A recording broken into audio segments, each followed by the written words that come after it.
Good evening, students. How are you? I hope you are doing well. I'm going to teach you the very first chapter of 7th class NCRT. Chapter name is Introduction Tracing Changes Through a Thousand Years. Now, let's start. I'm going to teach you in both the language, in Hindi and in English as well. So, I'm going to read this chapter. And जब मुझे आपको समझाना होगा तो I will use both the languages. Take a look at map 1 and second.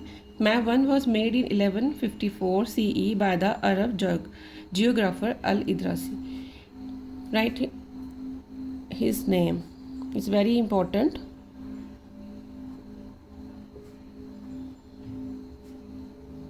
Al-Idrisi. The section reproduced here is a detail of the Indian subcontinent. You must know that why the word is used as subcontinent. 7th class के students तक आपको ये पता होना चाहिए कि हम भारत को 1947 के पहले सब कॉन्टिनेंट क्यों बुलाते थे, क्योंकि इंडिया एक कंट्री नहीं था, 555 या 550 स्टेट्स में डिवाइडेड था, तो इसलिए हमको सब कॉन्टिनेंट कहा जाता है. From his larger map of the world, map 2 was made in 1720 by a French cartographer. 1720 French cartographer. Now students, what is cartographer? Cartographer means who prepare maps, who draws maps. And this is very important word, cartographer. ये कभी कभी आपको पूछा जाता है कि cartographer कौन होते हैं, और आपको बताना चाहिए कि पहला मैप 1154 में अल इदरीसी ने बनाया और सेकंड 1720 में, इन दोनों का गैप देखिए, और फ्रेंच कार्टोग्राफर ने बनाया. The two maps are quite different even though they are of same area. हैं तो इस हमारे इंडिया का मैप है, लेकिन उन्होंने अलग अलग तरीके से बनाया. अब अल इदरीसी ने क्या किया, south India is where we would expect to find north India, उल्टा बना दिया.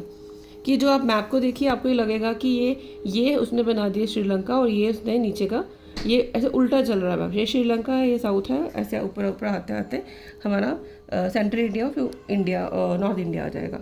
Sri Lanka is the island at the top.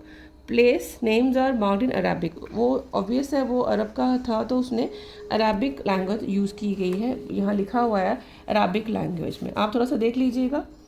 और बस इस फर्स्ट पेज में दो ही लोग इम्पोर्टेंट हैं, अरब जियोग्राफर अल इदरीसी, फ्रेंच कार्टोग्राफर, और इनकी डेट्स. ये कोई इतना टफ नहीं है. अब हम सेकंड पेज पे आ जाते हैं. इसमें हम लिखते हैं कि उसने 18th सेंचुरी में, अर्ली 18th सेंचुरी मतलब 1720 के आसपास उसने ये मैप तैयार किया है. There are some well known names like Kannauj. Kannauj कहाँ पड़ता है, उत्तर प्रदेश में. हम उसको स्पेल्ड इन द मैप है उसने लिखी, उसकी स्पेलिंग उसने ऐसे लिखे हैं. आजकल हमारे स्पेलिंग के से हैं, तब उसने क्यू से लिखे हैं. यह 600 साल के बाद उसने ये मैप बनाया, और हमें इन्फॉर्मेशन मिलती है सब कॉन्टिनेंट की कि कैसे वो चेंज हुआ. इस मैप के थ्रू उसने इतना माइन्यूट डिटेल में, मतलब पूरी डिटेल देते हुए उसने बहुत टफ मैप बनाया. बहुत ही मेहनत की होगी फ्रेंच कार्टोग्राफर ने ये मैप बनाने में. आप हमेशा याद रखिएगा कार्टोग्राफर, इसको अपने दिमाग में याद रखिएगा कि कार्टोग्राफर क्या होते हैं, जो मैप बनाते हैं. अब हम इस मैप को this map seems more similar to us and coastal areas in particular are surprisingly detail. उन्होंने बोला कि जो इसने मैप बनाया वो अब आजकल के मैप के जैसा ही है. जो उसने कोस्टल एरियाज बनाए वो वैसे ही हैं जैसे आजकल के भारत के हैं. This map are use by European sailors and merchants on their voyages. ये ही मैप यूज़ करके यूरोपियन सेलर्स इंडिया में आते थे, मर्चेंट्स आते थे, और वॉयजेस क्या होती हैं, समुद्री यात्राएं. Look at the area in the interior of the sub continent map 2.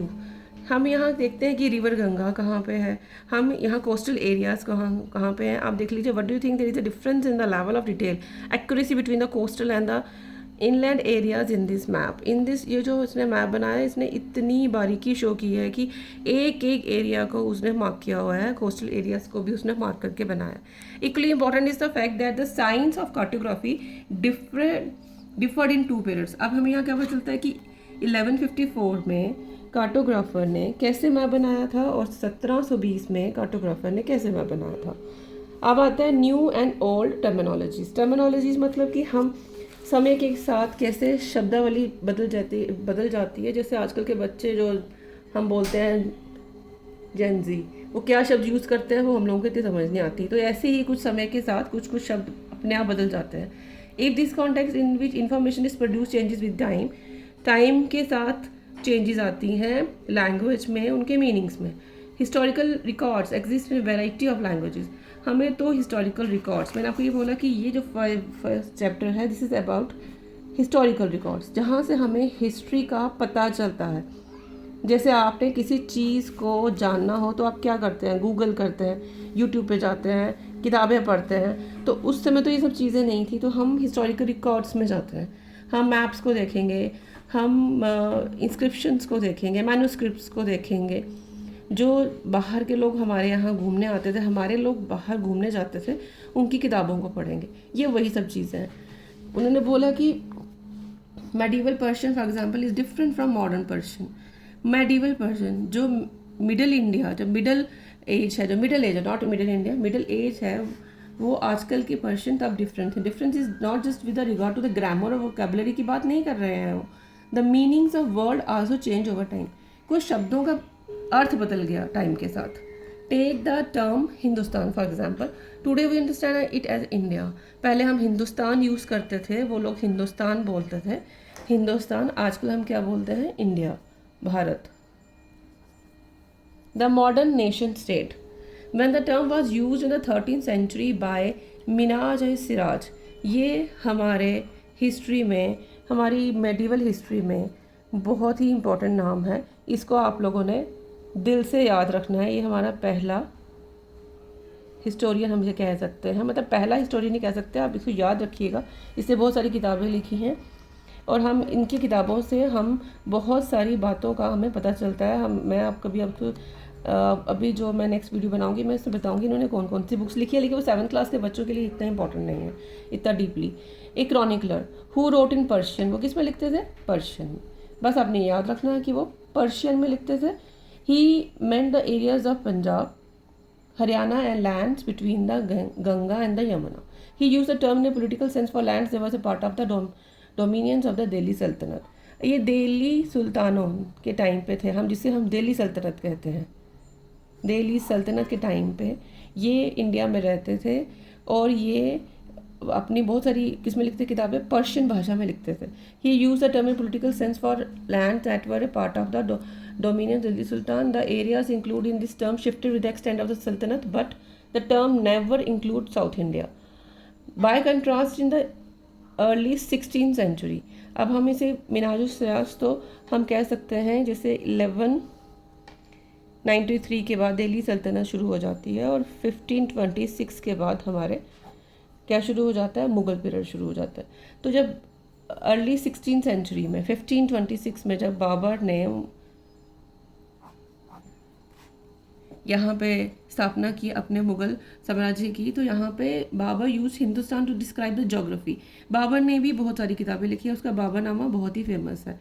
वो आपको हमेशा पूछेंगे कि बाबर ने क्या लिखा, उसकी ऑटोबायोग्राफी है बाबरनामा। ऑटोबायोग्राफी मतलब जो वो खुद लिखता हो किताब, उसने अपने बारे में खुद लिखा, इंडिया के बारे में लिखा, जहाँ से वो आया था उसके बारे में लिखा। तो वो ज़्यादा यहाँ की जोग्राफी, फ्लोरा, फाना, कल्चर, यहाँ के लोगों के बारे में उसने लिखा। तो वो बाय कंट्रास्ट वो 16th सेंचुरी, 1526 को हम 16th सेंचुरी कहेंगे, early 16th century. Hindustan to describe the geography, fauna and the culture of the inhabitants, मतलब जो लोग यहाँ रहते थे सब कॉन्टिनेंट में। सब कॉन्टिनेंट मैंने बता दिया आपको।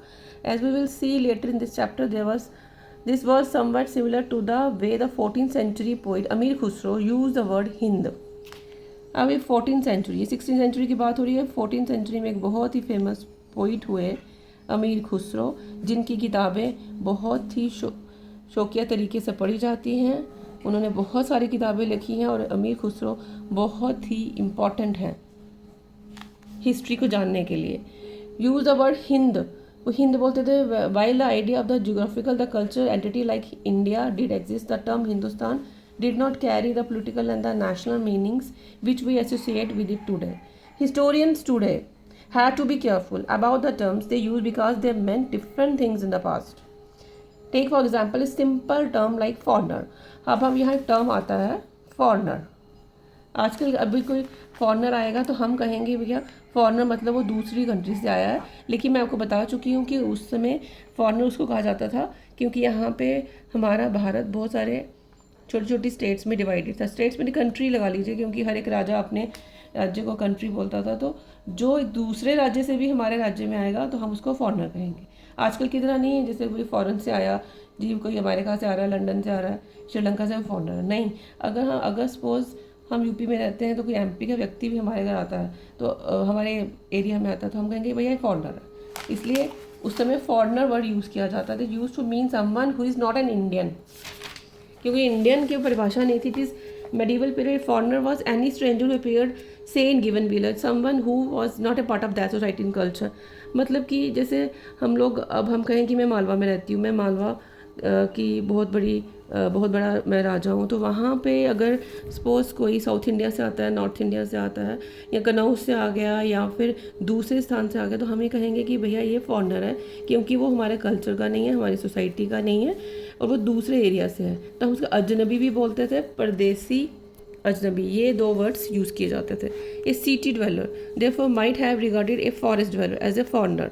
अब जो सिटी ड्वेलर थे, अब जो फॉरेस्ट में रहते थे, बट वो भी कहते थे फॉरेस्ट ड्वेलर को भी फॉरेस्ट से आया है। जो फॉरेस्ट में रहते थे अगर वो सिटी में आ गया तो लोग कहेंगे फॉरेन से आया, क्योंकि वो उनके अपने एरिया का नहीं होता था। But two peasants living in the same village but not foreigners.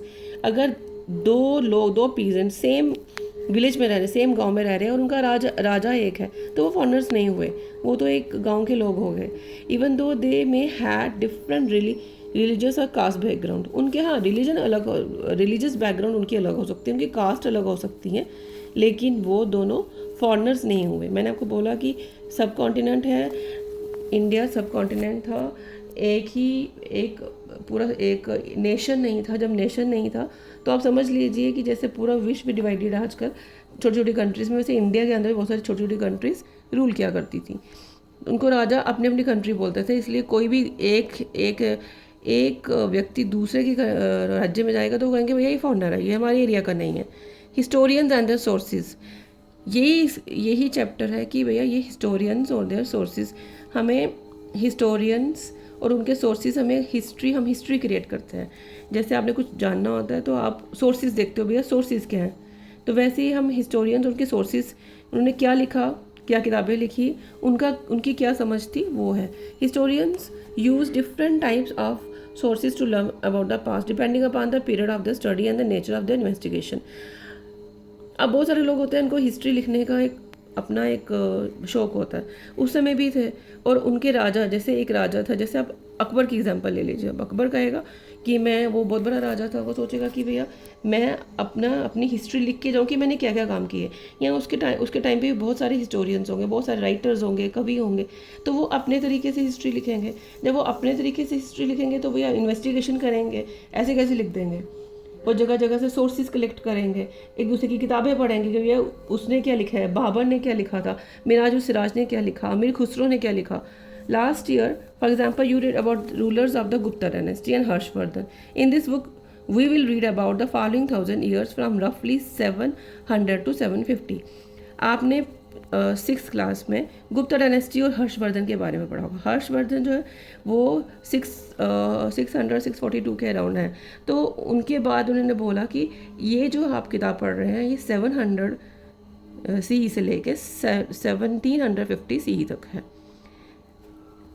You will notice some continuity in the sources used by historians for the study of this period. They still rely on coins। Coins आप पता है उस समय coins, जैसे आजकल currency use होती है, आजकल नोट यूज़ होते हैं, तो उसमें कॉइन्स यूज़ होते थे। इंस्क्रिप्शंस होती थी, जो अशोका की बहुत फेमस इंस्क्रिप्शंस हैं। और आर्किटेक्चर, जो वो बिल्डिंग्स बना के गए, जैसे आप ताजमहल देखोगे तो आप सोचोगे किसने बनाया, कब बनाया, कैसे बनाया। या फिर आप हुमायूं का मकबरा देखोगे, या फिर आप कोई टेम्पल देखोगे एंशिएंट इंडिया का, या फिर आप कोई महल देखोगे तो आप उसकी हिस्ट्री से पता चलेगा। वहाँ जाओगे, पता करोगे किसने बनाया। टेक्सचुअल रिकॉर्ड्स, अब हर एक जब भी कोई राजा रूल करता था तो उसके जो लेखक होते थे या स्क्राइब्स होते थे, तो वो उसके रोज़मर्रा की जो एक्टिविटी थी उनको रिकॉर्ड करते थे। जब वो रिकॉर्ड रहे हमारे किसी लाइब्रेरी में, अगर वो बच गए हैं तो वो उनको पढ़ते थे कि भैया राजा की डे टू डे लाइफ क्या थी, राजा ने क्या क्या काम किए। But there is also considerable discontinuity. The number and the variety of textual records increased dramatically during this period. उन्होंने कहा कि टेक्सचुअल रिकॉर्ड्स इस पीरियड में 700 to 750 के बीच में काफ़ी हमें देखने को मिलते हैं. बहुत सारे बाहर के भी हिस्टोरियंस या फिर क्रॉनिकलर्स आते थे इंडिया में, और इंडिया में भी आते थे, हमारे वाले भी बाहर जाते थे और बहुत सारी किताबें लिखने के शौकीन थे, तो वो बहुत सारी रिसर्च इकट्ठी करते थे. They slowly displaced other places of available information. Through this period paper gradually became cheaper and more widely available. अब क्या हुआ कि पहले तो मैन्युस्क्रिप्ट्स लिखी जाती थी, पत्तों पे लिखा जाता था, स्क्राइब्स काम करते थे, लेकिन उन्हें बोला कि अब धीरे धीरे क्या हुआ कि पेपर बहुत एक चीप बन गया, एक मोड ऑफ राइटिंग. तो अब वो पेपर की वजह से लोग अच्छे से लिखने लगे. Paper use it to write holy text लिखी जाने. होली टेक्स्ट आप समझ सकते हैं, जैसे गीता हो गई, कुरान हो गई. क्रॉनिकल्स ऑफ रूलर्स क्योंकि उनकी जो पूरी हिस्ट्री लिखी जाने लगी, उनकी रोज़मर्रा के उनके काम लिखे जाने लगे, जो उन्होंने बड़ी बड़ी अचीवमेंट्स की वो लिखी जाने लगी. हम वह कहेंगे वो रूलर्स के क्रॉनिकल्स थे. लेटर्स थे. टीचिंग्स ऑफ सेंट्स, हर ज़माने में कुछ सेंट्स हुए, जैसे हम गौतम बुद्ध को कहेंगे, महावीर को कहेंगे, गुरु नानक जी को कहेंगे, या फिर आदि शंकर जी को कहेंगे. सब ने अपने टेक्स्ट लिखे, हम उन टेक्स्ट को पढ़ते हैं. पिटिशन्स होती थी कोर्ट में जाके, जुडिशियल रिकॉर्ड्स कि भैया राजा ने कौन सा एक नया रूल निकाला रूल करने के लिए, तो वो जुडिशियल रिकॉर्ड्स पढ़े होंगे. रजिस्टर्स ऑफ द अकाउंट्स, अब जैसे अब राजा क्या खर्चा करता है या पूरे राज्य का एक जैसे फाइनेंस डिपार्टमेंट है, वहाँ से वो देखेंगे. टैक्सेस कैसे लगाते थे वो. Manuscripts were collected by the wealthy people. अब मैन्यूस्क्रिप्ट्स जो होती थी वो जो अमीर लोग हैं, रूलर्स हैं, वहाँ से लिए गए, क्योंकि भैया हर कोई मैन्यूस्क्रिप्ट्स तो लिख नहीं सकता. अब मैं किसी से लिखवाऊंगी, ऑब्वियस है, अगर मैं थोड़ी सी मतलब मेरे पास पैसे हैं तो मैं कहूँगी किसी को भैया हमारी मैन्यूस्क्रिप्ट्स लिख दो, तो उसके लिए भी आप किसी को हायर करोगे. रूलर्स, मोनेस्ट्रीज, टेम्पल्स, ये सब वो चीज़ें हैं जहाँ से हमें सोर्सेज मिलते हैं, और हम हिस्ट्री को लिखने के लिए, अपनी किताब को लिखने के लिए हम सोर्सेज कलेक्ट करते हैं. दे वर प्लेस्ड इन लाइब्रेरीज, वो कहाँ पड़ी हैं, लाइब्रेरीज में और आर्काइव्स में. आर्काइव्स वो जगह होती है जो गवर्नमेंट रखती है अपने पास संभाल के, वहाँ पूरे पुरानी किताबों को, रिकॉर्ड्स को बड़ा संभाल के रखा जाता है. तो ये आर्काइव्स वर्ड्स बहुत इंपॉर्टेंट है. These manuscripts and documents provide a lot of detailed information to historians, but they are also difficult to use. उन्होंने बोला कि बहुत सारे हैं मैन्युस्क्रिप्ट्स, बहुत सारे डॉक्यूमेंट्स हैं, लेकिन हिस्टोरियंस वहाँ से ले सकते हैं, लेकिन they are also difficult to use. क्योंकि क्यों है डिफ़िकल्ट टू यूज़ है, मैं आगे आपको समझाती हूँ. क्योंकि सब ने अपनी हैंड राइटिंग में लिखे हैं. अगर मैन्युस्क्रिप्ट हुई तो अपनी हैंड राइटिंग में लिखी हुई, सबकी हैंड राइटिंग हम पढ़ नहीं सकते. सब ने अपने माइंडसेट से लिखा है. अब जैसे हो सकता है, जैसे मैं किसको लाइक करती हूँ, आप किसको लाइक करते हैं, किस हिस्टोरियन को, किस राजा को, तो आप उसके बारे में पर्सनल व्यूज़ देंगे, तो हिस्ट्री इतनी भी बाइस्ड हो जाती है, हम लिख नहीं सकते. इसलिए there were no printing press in those days. उन दोनों प्रिंटिंग प्रेस तो थी नहीं, प्रिंटिंग प्रेस तो बाद में आई 1450 के आसपास. तो स्क्राइब्स होते थे. स्क्राइब्स वो लोग जो लिखते थे, जैसे आपको ये पिक्चर में दिखाया होगा, ये इसको हम स्क्राइब कहेंगे. कॉपीड मैन्युस्क्रिप्ट्स बाय हैंड, हाथ से लिखते थे.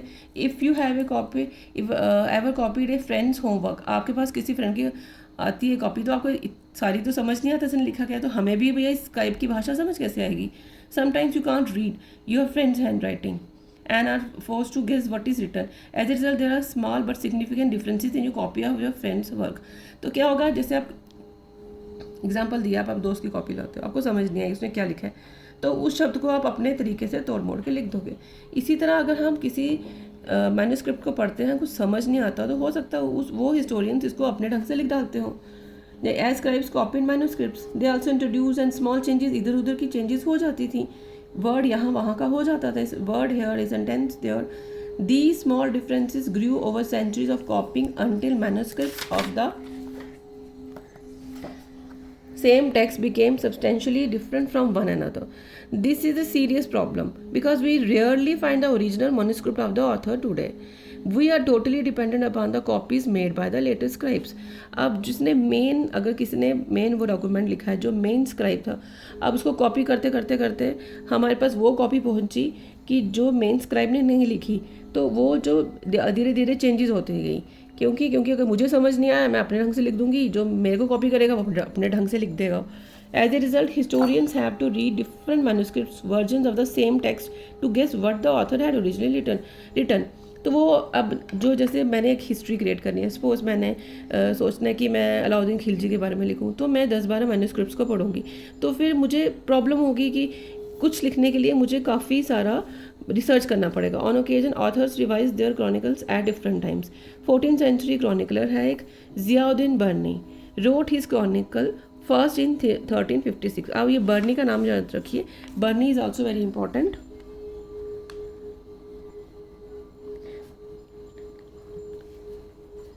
And another version 2 years later. The two differ from each other, but historians do not know about the existence of the first version until the 1960s.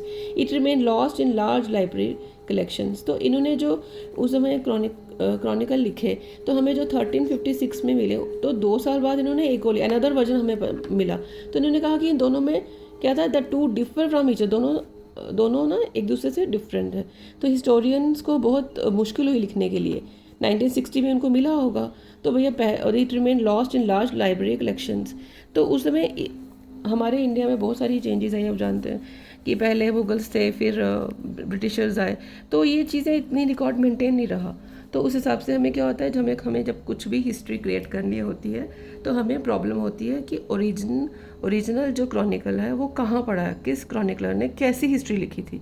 हम उसकी copy को भी देखना पड़ता है और ओरिजिनल वाली से कंपेयर करना पड़ता है. तो ये मैंने आपको यहाँ तक पढ़ा दिया है कि सोर्सेज क्या थे. ये आपको थोड़ा सा ये देखना पड़ेगा कि अली दरासी के बारे में, 720 में फ्रेंच कार्टोग्राफर के बारे में, हमारे हिस्टोरिकल रिकॉर्ड्स. पहले हिंदुस्तान बोला जाता था, जैसे मिराज सिराज दिल्ली सल्तनत के अंदर काम करते थे, वो पर्शियन में लिखते थे.